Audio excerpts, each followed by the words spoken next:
الحقني يا دكتور. فيها قولون مالك؟ انا هنفجر، حاسس اني حامل. انت كل مره بشكل، مره تجري على الحمام زي الحصان ويجي لك اسهال، ومره تعمل لي اضراب ويجي لك امساك. انا مودي متقلب يا دكتور، ساعه تروح وساعه تيجي. واديك الحقنه بسرعه. ارجوك، محتاج الجرعه. لا احنا كده جايين نهزر بقى. انا اسف يا دكتور، بس ما عدتش قادر.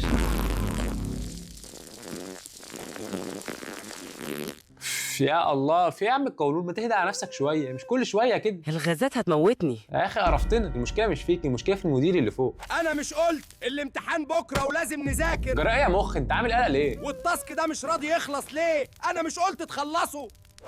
يا عم وانا مالي بالتاسكات والامتحانات، انت مكهرب القولون اللي تحت. مش ناقصك يا دكتور، انا مزنوق خلقه وفيا اللي مكفيني. ايه ده، طبق محشي؟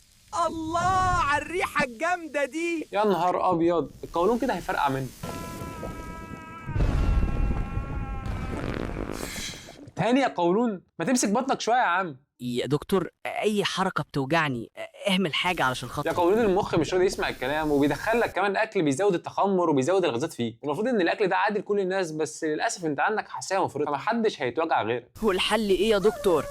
انا خلاص جبت اخري. انا عايزك تهدي اعصابك بس، وتبعد عن اي حاجه تعمل لك قلق او حتى توتر، وعايزك تشرب كوبايه النعناع دي وتريح نفسك خالص، وتكتر من الاكل اللي مليان الياف، وتبعد عن الاكل اللي ممكن يعمل لك غازات زي الجبن والالبان والمحاشي. لو لسه بتشتكي من اي اعراض تانية، احنا ممكن نعالج كل عرض لوحده. ايه رايك بقى؟ واخيرا كده الدنيا راقت من تاني، ولو عايزين تشوفونا تاني اعملوا فولو للدكتور. وفي الاخر القولون العصبي مش حاجه خطيره، هو بس محتاج معامله الاطفال. فاشير الفيديو لاننا كلنا بنعاني منه.